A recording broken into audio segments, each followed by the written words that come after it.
First, a little clarity. A couple of days back, Pakistan's Deputy Prime Minister told me in an interview and confirmed that there was a contact between Pakistani and the Indian National Security Advisor.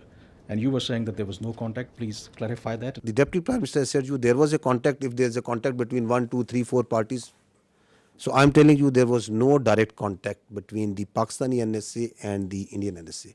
If one party is talking to someone and is talking to someone, that happens in diplomacy, that is a practice. That is something novel. But I can confirm you there was no direct contact.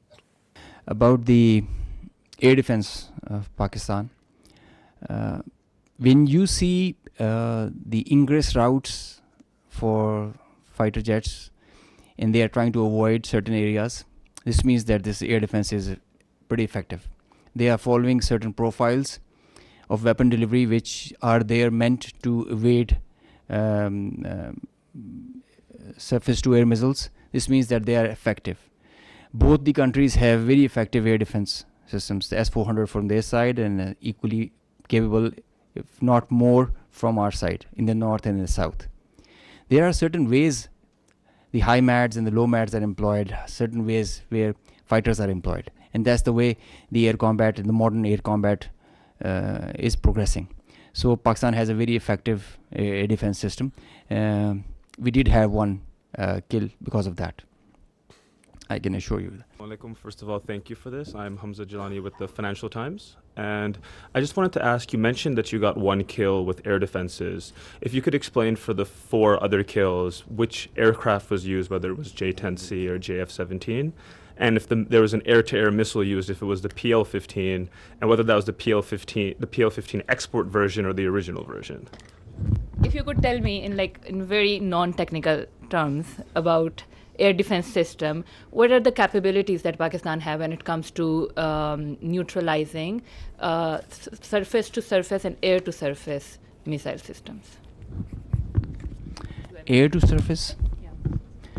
Okay. This means academic discourse, a pretty intense kind when you are asking such technical details, and we'll bore the rest of the people with them. But I must, on a broad guideline, that the Pakistan Air Force air defense system is pretty capable of handling high-speed, long-range vectors, even hypersonic weapons. So this should be pretty comforting to everybody inside Pakistan. B, delving into details that which platform applied which weapon.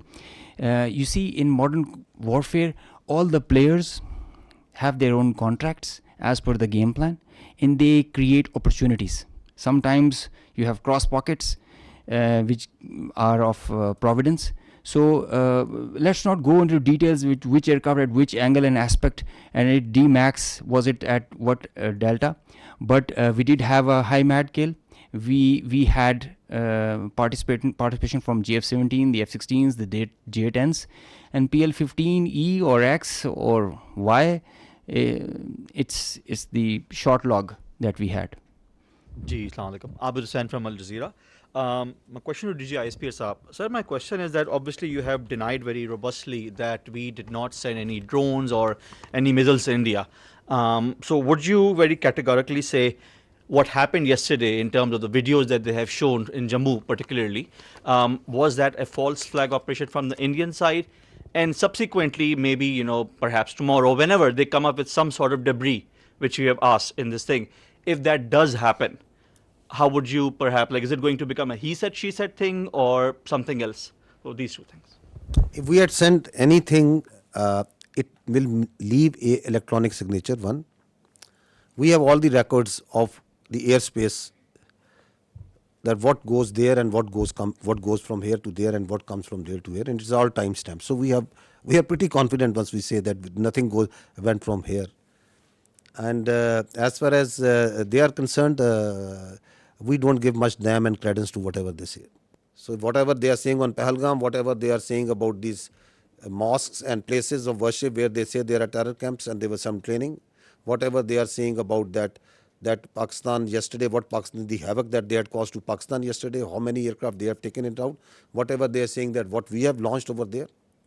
So I've just shown you their high commissioner, a very responsible person, is telling that this man, who is he, falsely calling someone who is someone else is someone else, and then the same media who is telling you stories, they have already declared him dead. So who to believe over there? What to believe? You said that we are not escalating, but how does Pakistan military see the next steps on the escalation ladder? And do you foresee any ramp-offs in this process? Escalation ladder, it is always unpredictable. Any of us have predicted that Indians would launch a phantom defense last night and start claiming that Pakistan has attacked India at 15 locations? Or you could have predicted about 2 days ago that after 2 days India would say that they have taken out the Karachi port and it's burning. With such a belligerent who can come out with any story, who has no morality, could you predict that they could go and they will try to knock out the one of the holiest places of Sikhs, who are part of the majority of whom live in India and they are their citizens, Nankana Sahib, that they would plan such a thing? Could you predict that they will themselves target their own citizens and their own places and do in Amritsar with missiles? Can you predict that? You are asking me to predict that how I am going to behave? You want all the rationality and all the logic and all the cold responses from Pakistan, and you think that they have all the room to play and whatever they want like to do? Nobody can predict. Sarah Hassan from Voice of America. There's a fear among the public. Schools are closed, airports are partially operational, and as we also said that we will respond at our time. So do we think that we are still in the state of war? What do you think? What is this? Till the time the territorial integrity, sovereignty and honor of Pakistan requires that.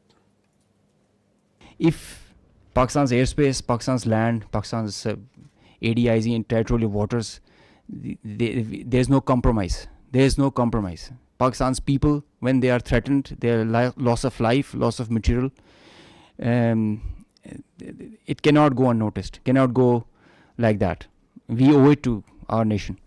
And the pride and the trust the Pakistani nation has on our armed forces, we have always upheld it at all cost. At all cost. We did try to tell them with our tactical brilliance in Pulwama. Now we showed them our operational prowess and strategic guile and guide, and I think they should take heed. This is the best we can